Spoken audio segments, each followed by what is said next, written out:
talking about fucking weirdness and craziness, do you want to talk about Ascension? Do you want to talk about how you're feeling after bigging it up to me for fucking couple So weeks? Ascension, you guys have probably seen the advertisements on it on YouTube.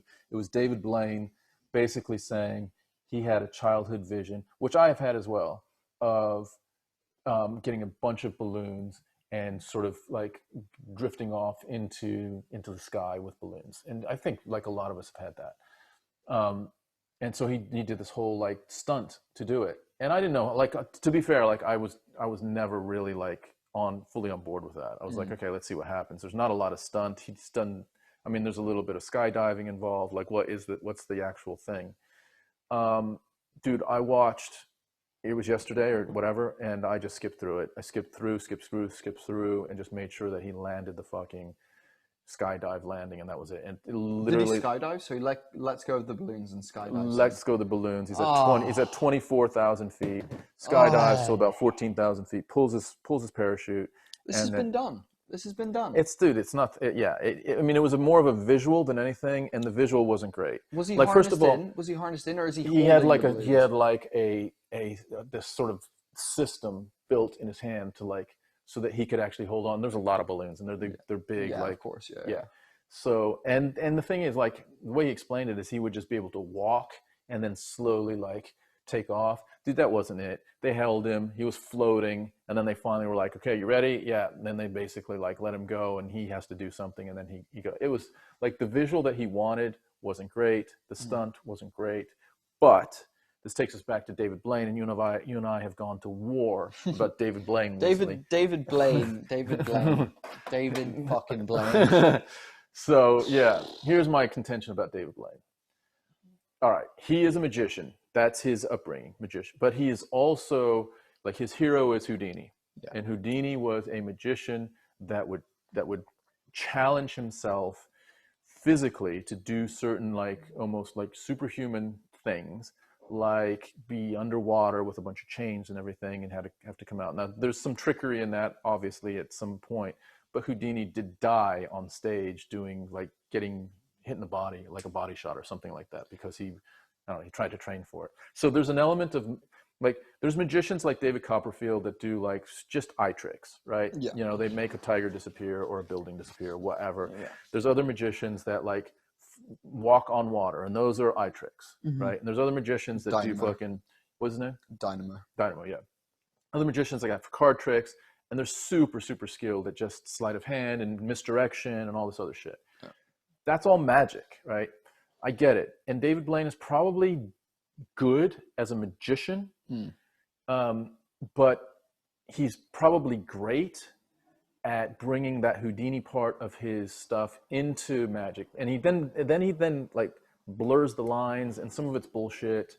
He tries to cheat in different ways on like conveying the superhuman stuff, that it's really superhuman Houdini stuff, when it's really like a little bit of a scam. But other stuff is real, like swallowing a fucking frog, or putting an ice pick or whatever through his arm, or being in an ice like cube basically for however many hours it was. Like the shit that he really does, that just on the surface, if someone did that, you'd be like, holy shit, like that's an achievement. Then he ties that into magic, and he's built a fucking phenomenal career on it.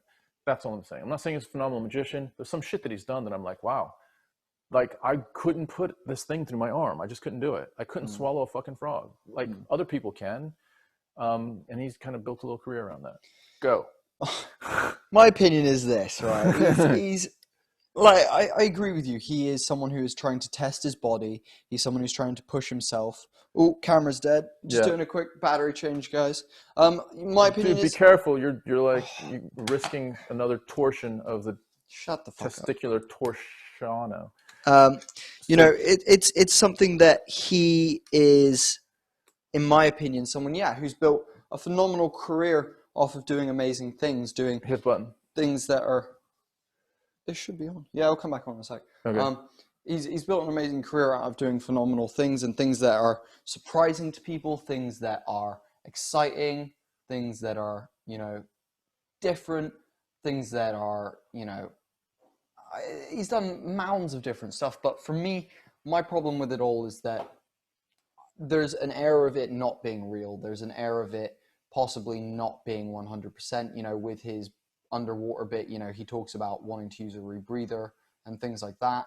And he talks about how he is in other ways almost tried to cheat his way through these stunts. Now, even with the breathing underwater, he used pure oxygen. He's not even using just oxygen. Yeah. So to me, I then question, is that you testing the human body, or is that you testing the human body with extreme circumstances, however, with also extreme, I guess, physical alterations as well? He's doing a little hack. Yeah. So he's hitting the 17-minute mark, but he's doing it with pure oxygen, which without pure oxygen, it might be like 7 minutes or 12 minutes, which just isn't as impressive. So it's not as big of a story. I was going to say, yeah, free divers, you know, actual free divers, especially, you know, typically Asian free divers, who... Pearl divers. Yeah, exactly. In like Indonesia and things like that. They can be down there for up to 5 to 7 minutes on one breath, you know. Just going down on the rope. Just going down. So to me, that kind of stuff is where I see validity. That's where I don't discredit David Blaine in the fact that, yeah, you know, he's the same as fucking Dynamo and all the rest of those fucking idiots who do, you know, incredible stunts. Don't get me wrong. They perform incredible things and they blow people's minds. But at the end of the day, there's a reason why I know that someone doing a card trick and that isn't real. Do you know what I mean? Yeah. And there's also a reason why, you know, for me, then I become very skeptical of, you know, mystics, of hypnotherapy, like all this kind of stuff, is because to me, I need strong evidence with that kind of stuff, and I need like strong proof, and I need all that kind of stuff. With him, I actually appreciate his craft. I appreciate what he does. Like, again, that's what I was gonna say. The swallowing frog and stuff is pretty next level. Like, it's hard for anyone to, like I mentioned to you that there was a guy on a TV show in England called Britain's Got Talent, maybe 5-6 years ago now, who could swallow pool balls. Like, by pool I mean like billiards or fucking snooker balls. Like, he could swallow a whole one of those and bring it back up. And even just getting your fucking mouth around a billiard and getting it down your throat, like, that's crazy. But it's still an accomplishment to like shove a frog down into, like, how far down it goes, I don't know. Exactly. Exactly. And to me, like, that is amazing, and he's learned some incredible things and whatnot. But also, I also talked to you about, you know, just the stupidity of his actions. You know, I'm pretty sure after he did the breathing in water with oxygen, he was declared like brain damaged by someone. Oh, dude, he's taken some serious toll. Yeah. Like, he's, again, this is why I go, are some of his stunts stupid? Yes. Are some of the stunts he does incredible? Yes. Are those incredible stunts detrimental to his life? Yes. Definitely. Clearly some of them are. I forget, there's some things that he's done that he's had, what is it? He's had some stomach problems. He's definitely like, but, you know, I guess, dude, you can then argue, well, okay, like an MMA fighter, like, you know, so anyone that is using their body, that's true, skaters, to pursue excellence, are they compromising their quality of life later on? And David Blaine is definitely doing that. Like, I don't know to what degree he's going to be effing himself when he gets older, but yeah, there's some shit that's going down. I guess for me, it's hard to comprehend the skill. Like, it's a good analogy is anyone who doesn't know about skateboarding, watching someone do a tray flip does not understand that there's two different motions happening at the same time, and that you have to do two different things with your feet at the same time while jumping in the air. So actually you're doing three different things. You know, you want to take it even further, like a hard flip or a ghetto bird, hard flip rewind, however you want to put it. That's three things. You're then doing two things with your feet, and you're rotating your body while having to, like, people don't understand what goes into that. So again, it's me looking at this as like an amateur from the outside going, oh, he fucking swallowed a frog. You know? Like, how many times did he almost die swallowing that frog the first 10 times? You know, how many times did he nearly choke, or that frog get stuck in his gut and he had to like somehow get a live frog out, whether they pumped his stomach or whether he like shat it out because it was dead eventually. I don't know. But, you know, it's definitely a weird, he's a weird guy, and he's when you talk as well, you admit the reason this has become an issue between us. It's it's a very controversial. Is because he was on Rogan's podcast and he talks very like sporadically. He's he doesn't stick to a point. To your point though, dude, I think maybe he's got a little bit of brain damage. I think so too. Like he's very scatty. Yeah. Like, I think he also spectrumy as well. Yeah. Which and people understand when I say spectrumy, that's not an offensive term. I am on the spectrum, and not only that, but also by spectrumy, I mean somewhere on the spectrum. That can be anywhere from, severe autism all the way through to minor dyslexia. Yeah. You are on the spectrum in some way. Yeah. So I think that he's somewhere on that spectrum, whether it be, an autistic version, an Asperger's, a dyslexia, or whatever it may be. He just couldn't complete thoughts. I was going to say, jumping. But here's the other thing about him, and I mean, don't want to dwell on it too much. First thing is, I thought Ascension was shit. It was a publicity stunt. YouTube, promoted the fuck out of it. Who knows how much money they made in advertising on it? It was shit. Like it was stupid, and I didn't like it.